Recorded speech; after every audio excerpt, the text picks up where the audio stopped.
Madame, bonsoir. Monsieur, bonsoir. Merci de nous retrouver sur les antennes de Canal 2 International pour cette première édition de Planète Verte. Planète Verte, c'est votre émission qui traitera des activités agro-sylvo-pastorales. Planète Verte également s'intéressera à l'environnement. Merci donc de nous retrouver pour cette première.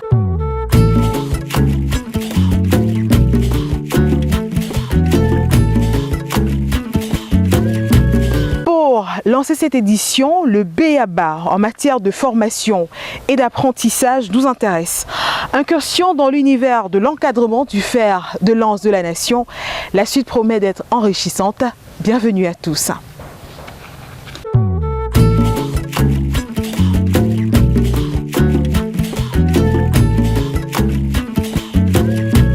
Parvenir à une agriculture compétitive sur les marchés internationaux fait appel à une formation de qualité.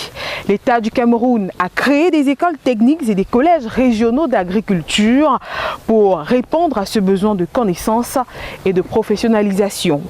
Les raisons, les objectifs et les réalisations du gouvernement, c'est à suivre dans ce reportage.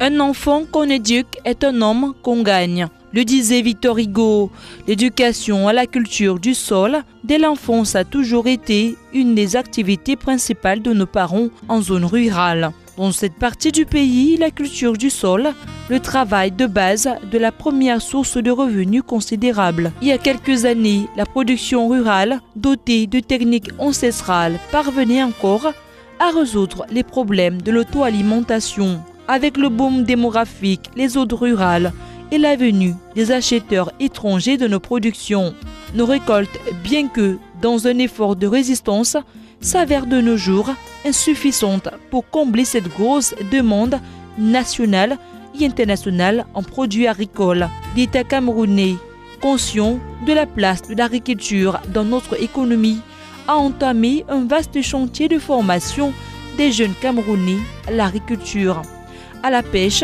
et à l'environnement. Ce chantier est perceptible au travers de grandes écoles techniques et à de nombreux collèges régionaux en agriculture. A trainer in the Regional College of Agriculture, Bambili, since 1987. I've been here for more than 20 years, and since 3 years, the program has changed. We are on the AFO program. And it's a modular training, and we have a new set of trainees. That's the entrepreneurs. They come here for 2 years, and during the 2 years they are well trained, and after the training they will go and open farms. They could equally not open the farm, but be first workers, and later on, when they have what it takes to open the farm, they will be able to open their own farm. But the Ministry of Agriculture has a program of the insertion, and they could also benefit from that insertion program. For those who are a bit open, there are also many possibilities. We have the MINPAC that has also a package for the graduate. You have also the AgriFin program that is also impacting financially those who graduate from this school. And so far, we had last year the first batch of students who graduated.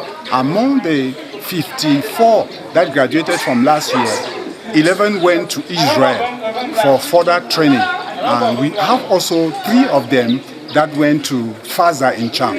Just to say that the course is well tailored, and we have already seen the results. Ces grandes écoles ont pour vocation première de former des techniciens supérieurs en agriculture aux nouvelles méthodes et techniques culturelles. L'entrée dans ces instituts est soumise à un concours national du ministère de l'Agriculture et du Développement rural. Nous recrutons les jeunes bacheliers qui entrent ce concours. Et ils se forment pendant 2 ans et ils sortent avec le diplôme de technicien supérieur en entrepreneuriat agro-pastoral et le brevet de technicien supérieur également qui est organisé par le ministère de l'Enseignement supérieur. Des récipiendaires issus de toutes les régions du pays sont reçus en pension interne ou externe, ceci dépendant de la bourse et le libre choix de chaque étudiant.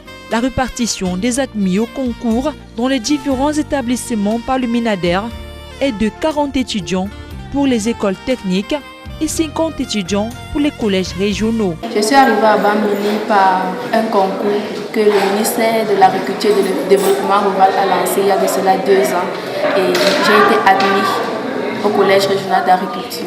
Mais en 2014, la grande sollicitation des candidats et la participation massive à l'examen officiel a bénéficié de la flexibilité du ministère de l'Agriculture et du Développement rural qui a majoré le nombre des étudiants admissibles pour chaque grande école à 10 apprenants.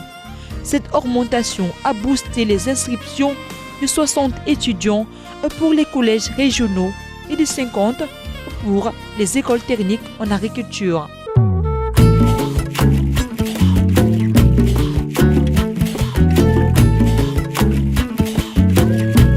Comment est menée la formation dans ces grandes écoles d'agriculture du Cameroun?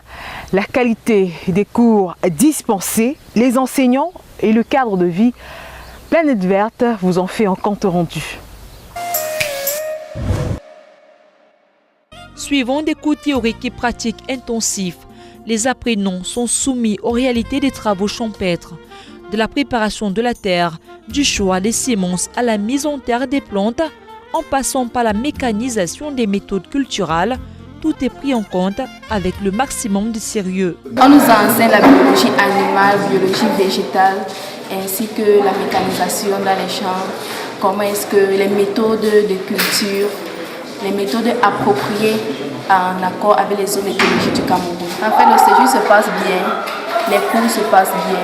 C'est bien vrai que les températures de Bambili sont un peu trop basses, donc il fait très froid.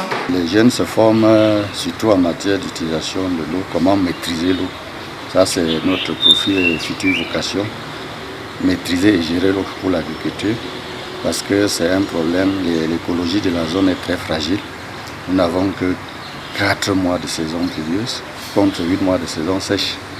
Vous voyez, pour éviter ce problème de famine. Il y a l'utilisation des engins agricoles. Quand on parle d'entrepreneur, il faut rêver. L'appareil producteur va vieillissant parce qu'il y a les parents qui sont déjà fatigués. Il faut maintenant renouveler l'appareil de production avec les gens qui peuvent avoir de grandes ambitions. Je pense qu'avec cet esprit, s'ils créent des exploitations comme nous sommes en train de le dire, ils peuvent booster la production agricole et apporter leur part de contribution pour l'atteinte des pays émergents à l'horizon 2035. Parmi les épreuves qui régissent leur entrée dans ces écoles, les étudiants passent par des tests psychotechniques. Ces tests portent un plus grand intérêt sur les jeunes ou personnes en activité dans le secteur agricole ou ayant une certaine expérience du domaine de l'agriculture.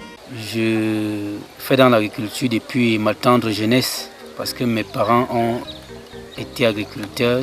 Mon père, par son âme, m'a initié dans l'agriculture depuis ma tendre enfance. Et c'est ce qui a motivé, n'est-ce pas, la création des projets agricoles du genre verger oranger que j'ai initié depuis 2003.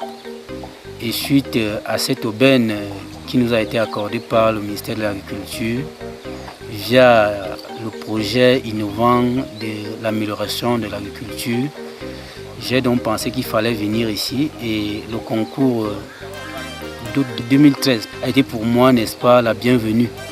Je suis donc arrivé ici par voie de concours et c'est suite à ce concours que j'ai pu apprécier ce qui est fait ici et je l'apprécie à sa juste valeur, c'est très bien fait. Je suis agriculteur depuis l'enfance, comme je dis, mais ici j'ai appris beaucoup de choses parce que j'étais un agriculteur autodidacte il y a de cela très peu de temps, mais aujourd'hui je suis dans les voies qui conduisent, n'est-ce pas, à une agriculture dite de seconde génération, une agriculture moderne, une agriculture scientifique, une agriculture dont les techniques sont bien adaptées et bien mesurées. Ça fait donc que je voudrais saisir cette opportunité pour encourager, n'est-ce pas, nos jeunes frères et sœurs pour qu'ils ne baissent pas les bras, qu'ils croient que à travers la terre, on peut, n'est-ce pas, trouver une place dans la société, on peut avoir une place au soleil, parce que tout le monde ne peut pas être intégré dans la fonction publique. Elle favorise par ailleurs les véritables passionnés du monde de l'agriculture, de la pêche et de l'environnement. Les enseignants, quant à eux, sont nantis pour la plupart des qualifications d'ingénieurs en agriculture, d'ingénieurs agropédagogues, d'ingénieurs en agropastoral et en machinisme agricole. En dehors des missions qui leur sont assignées en interne, ils ont aussi pour fonction de conduire des visites dans les industries agroalimentaires devant implémenter les futurs rapports de stage et mémoires des étudiants. Envisager d'inscrire dans une production agricole de seconde génération requiert la maîtrise du fonctionnement des machines agro-industrielles. Dans ces différents centres de formation, l'État a pourvu ceux-ci de tracteurs agricoles et de leurs nombreux accessoires. Les grosses mécaniques sont domptées par des apprenants de tous les sexes et issus de toutes les régions du Cameroun. Tous ces savoirs et savoir-faire font l'objet d'une grande maîtrise des formateurs. Il y a au moins 16 modules de formation dont on aborde beaucoup, mais ce qu'ils peuvent faire quand ils entrent, c'est de pouvoir gérer l'exploitation d'un tiers ou de créer eux-mêmes leur propre exploitation. C'est-à-dire le mot entrepreneur, on les forme à créer dans les exploitations pour s'auto-installer avec des financements plus ou moins du côté de l'AFOP et d'autres organismes. À la sortie de ces grandes écoles, les étudiants présentent un BTS en agriculture du ministère de l'Enseignement supérieur et obtiennent du MINADER un diplôme de technicien supérieur en entrepreneuriat agropastoral.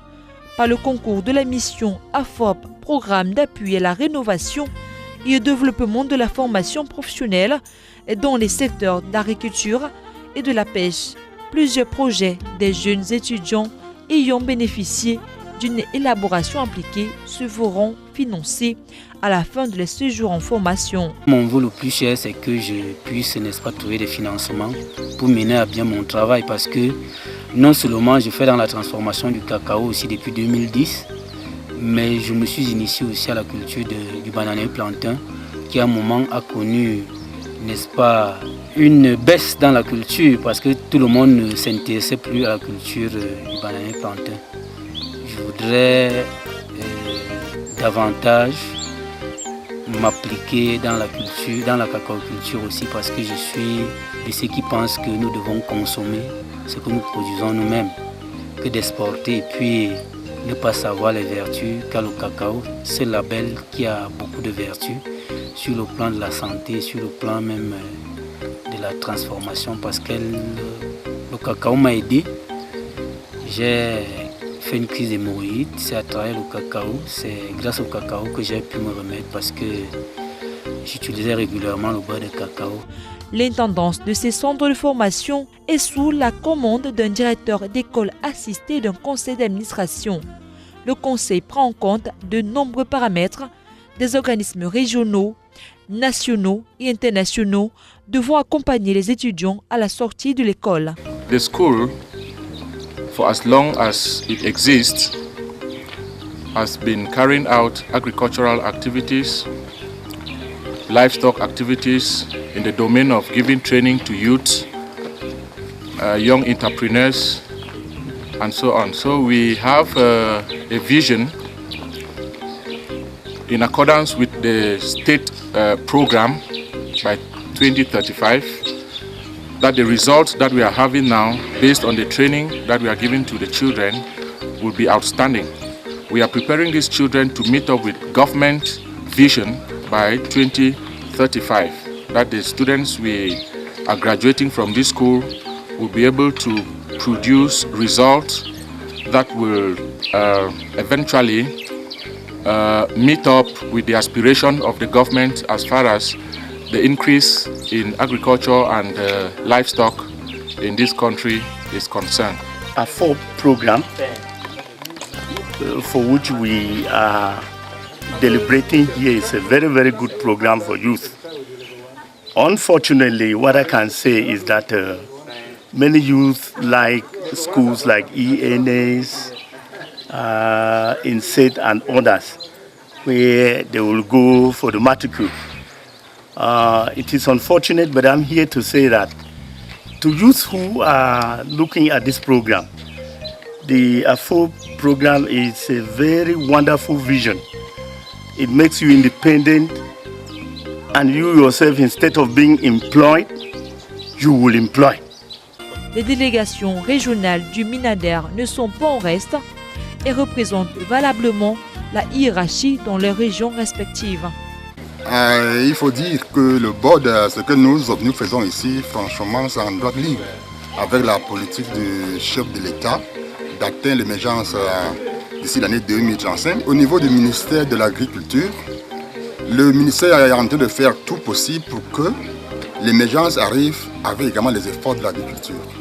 Nous voyons déjà les changements qu'on a eu dans les formations de l'agriculture. Nous sommes en train de former maintenant les entrepreneurs. Nous sommes à l'école technique de l'agriculture. Et déjà, parce que la rentrée est en train de commencer, il faut s'assurer que tout se passe bien, que tout soit mis en place et que les décisions de l'administration soient prises en compte. L'argent, connu pour être le nerf de la guerre, occupe une place très importante dans l'accompagnement des projets, la présence des coopératives et autres établissements financiers à la recherche de nouvelles ressources de revenus dont ce conseil s'avère inéluctable. I am here to represent all the microfinance institutions in Toba for this AFO program. This program, knowing fully what the program is all about, after this training, these students need money to establish. And the credit unions stand a better chance to finance whatever activities they want to do.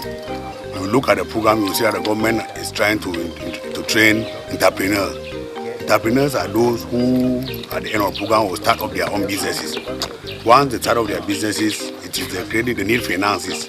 Finance is one of the springboards for any business institution or establishment to take off. Le suivi assidu et permanent de ces grandes écoles de formation entraînera à coup sûr une augmentation qualitative et quantitative de notre production agricole, même si les chercheurs bien avisés réclament une vulgarisation plus intense des formations de proximité. Cette initiative meublera un bon nombre de manquements dans le secteur agroéconomique du Cameroun.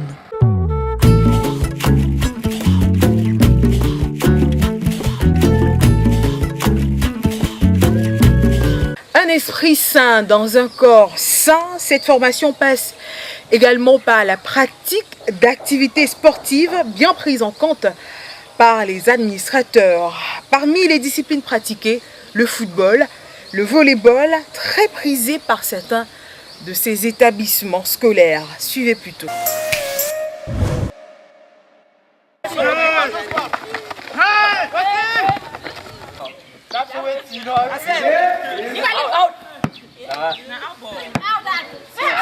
En dehors des cours que nous recevons, nous faisons aussi des épreuves sportives pour être en forme. Outre l'État, plusieurs grandes écoles et instituts privés sont des référents en matière de formation agricole au Cameroun. Alors, chers parents, il ne vous reste plus qu'à faire le choix adéquat pour l'avenir de vos enfants, car la terre ne trompe pas. Comment réaliser une pépinière hors sol? Grâce à l'appui de nos experts, nous avons réalisé pour vous 7 éléments. Je vous invite à le suivre très attentivement. Le succès de la production dépend également de la réussite de la germination de la semence. 2 méthodes principalement sont les plus souvent utilisées pour la levée du plant, la pépinière hors sol et la pépinière sur sol. La réussite de la croissance en pépinière permet que l'on puisse procéder à une transplantation d'une plante à un état sain, c'est-à-dire au cadre d'agents pathogènes et assez résistants pour croître sur les billons ou planches préparées à cet effet.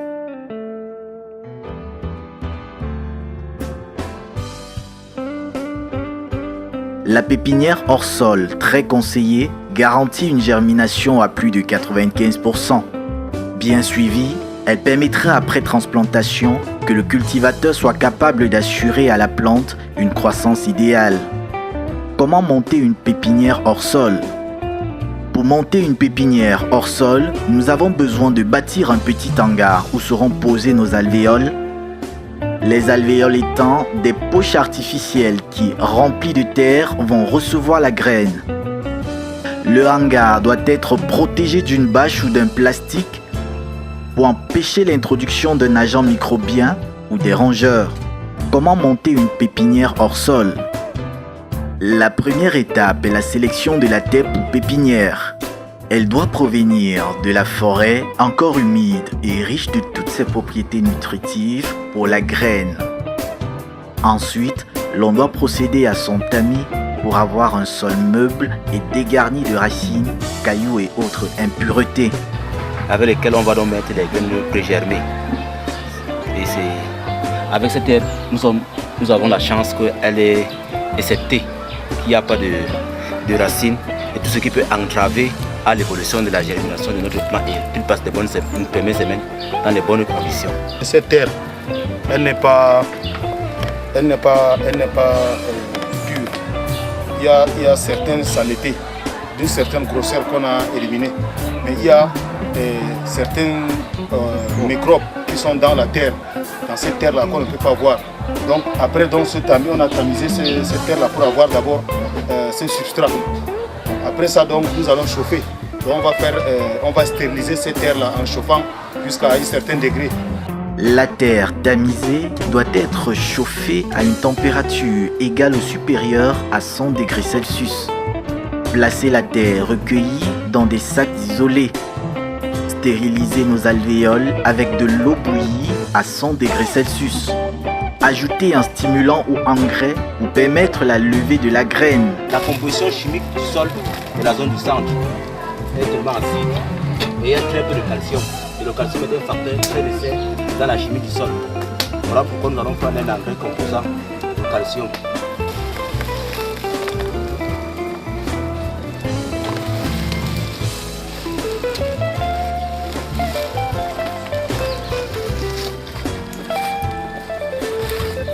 Remplir nos alvéoles de la terre contenue dans des sacs isolés en recherchant l'uniformité au niveau de la surface. Procéder à la sélection des meilleures graines en versant le paquet ou sachet de graines dans l'eau tiédie.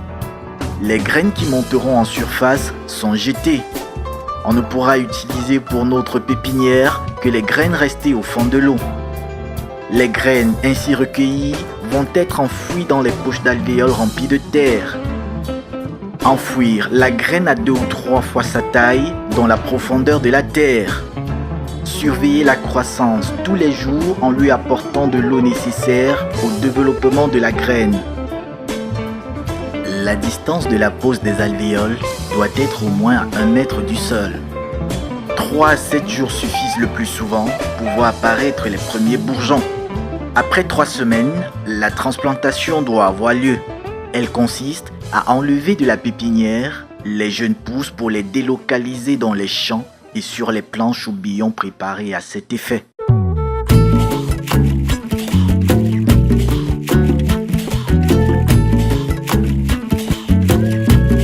Mesdames et messieurs, en espérant vous avoir intéressé et attisé votre passion pour l'agriculture, c'est ainsi que se referme cette édition de Planète Verte.